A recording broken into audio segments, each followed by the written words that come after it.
বিকালে চায়ের সাথে যদি থাকে দোকানের মতো করে মুচমুচে তিনকোনা নিমকি তাহলে কেমন হয়।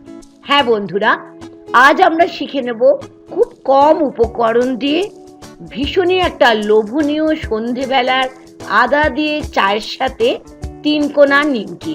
তাহলে চলুন শুরু করি আজকের রেসিপি তিনকোনা নিমকি। আমি এখানে নিয়েছি ময়দা 2 কাপ। অবশ্যই আজকে রেসিপিটি ময়দা দিয়েই করবেন। তার সাথে নিয়ে নিচ্ছি স্বাদ অনুযায়ী লবণ, হাফ চামচের মতো আমি নিয়েছি লবণ। নিয়ে নিচ্ছি হাফ চামচের মতো কালো জিরে অবশ্যই দিতে লাগবে। আর তার সাথে নিচ্ছি হাফ চামচের মতো জোয়ানটা হাতের তালুতে নিয়ে দেখুন ঠিক এরকম ভাবে একটু ঘষে নিলাম, তাহলে টেস্টটা কিন্তু খুব ভালো লাগবে। এখন কালো জিরে, জোয়ান আর লবণ দিয়ে ময়দাটাকে বেশ ভালো করে মিশিয়ে নিতে হবে। এখানে নিয়েছি বড় চামচের 4 চামচ সাদা তেল, যেটা 1-এর 4 কাপ। যেহেতু আমি 2 কাপ নিয়েছি ময়দা, সেই জন্য 1-এর 4 কাপ নিয়েছি। যদি পরিমাণ বেশি নেন ময়দা, তেলটাও ভালো করে যেহেতু দিতে লাগবে বেশি করে, সেই পরিমাণটা ঠিক করে নেবে। আমি দেখিয়ে দিচ্ছি, দেখেছেন আমি মুঠি করে দেখিয়ে দিলাম, বুঝতেই পারছেন একদম এক জায়গায় ময়দাটা চলে এসছে, মানে আমাদের ময়ান একদম ঠিক হয়ে গেছে। এখানে নিয়েছি হাফ কাপ জল। জলটা একেবারে দেবেন না, অল্প অল্প জল দিয়ে একটা শক্ত ডো আমাদের বানিয়ে নিতে হবে। যেমন আমরা পরোটার ডো বানাই ঠিক সেরকম। 20 মিনিটের মতো ঢাকা দিয়ে রাখলাম। ফেরত আসছি ঠিক 20 মিনিট পর।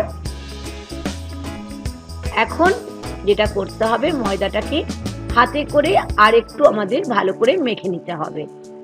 অবশ্যই 20 থেকে 30 মিনিট মানে আধ ঘন্টা মতো রাখলে খুব ভালো হবে। এখন আমি এটা থেকে দেখুন কিরকম ভাবে লেচিগুলো কেটে নিচ্ছি। খুব বড় সাইজেরও না, খুব ছোটও না, লুচির থেকে একটু বড় সাইজের কাটবো। আমি যেহেতু 2 কাপ ময়দা নিয়েছি, এখানে 8টা নিমকি হয়েছে। এদিকে আমি তেল বসিয়ে দিলাম কড়াইতে গরম হতে। তেলটা কিন্তু বেশ ভালো করে গরম হতে হবে। আর এদিকে আমি কিভাবে তিনকোনা নিমকি বানাবো দেখিয়ে দিচ্ছি। কেন দোকানের নিমকিগুলো এত খাস্তা হয়, এত মুচমুচে হয়, তার কারণ দেখিয়ে দিচ্ছি। দেখলেন আমি একটা বেলে নিলাম, অল্প নিয়ে নিলাম তেলটাকে ঠিক এরকম ভাবে লাগিয়ে ওপর থেকে অল্প ময়দা ছড়িয়ে নিলাম। এখন ময়দা তেলটা দিয়ে হাতে একটু মিশিয়ে আর একটা আমি ফোল্ড করলাম। ঠিক একইভাবে ফোল্ডের মধ্যে আবার অল্প দেখুন তেল এরকম ভাবে দিয়ে ছড়িয়ে নিলাম আর অল্প ময়দা দিয়ে দিলাম। তারপরে আমি আবার একটা ফোল্ড করে নিচ্ছি। তার মানে তিনকোনা পরোটা শেপ যেটা আমরা করি, তিনকোনা পরোটা শেপ হয়ে গেল।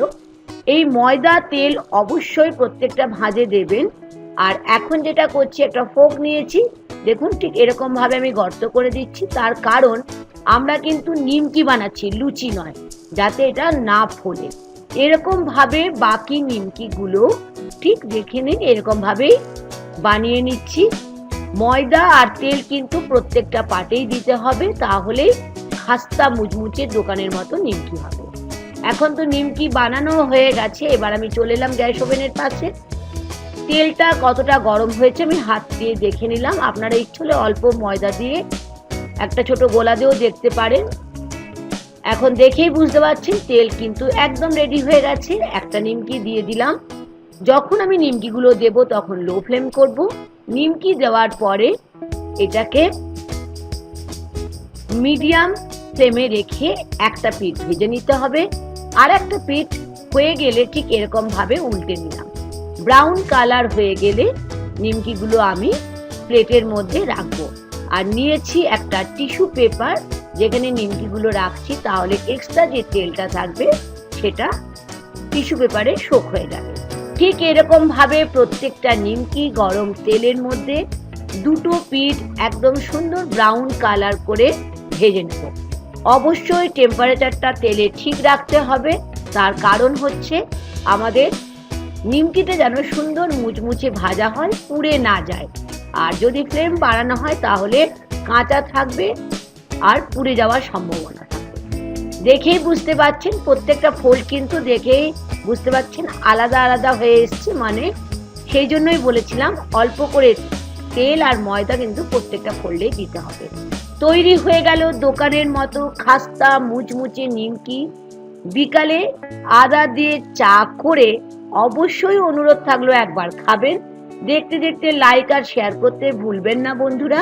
নতুন বন্ধু হলে কুকিং উইথ মুনমুনের সঙ্গে থাকার অনুরোধ থাকলো। Thank you.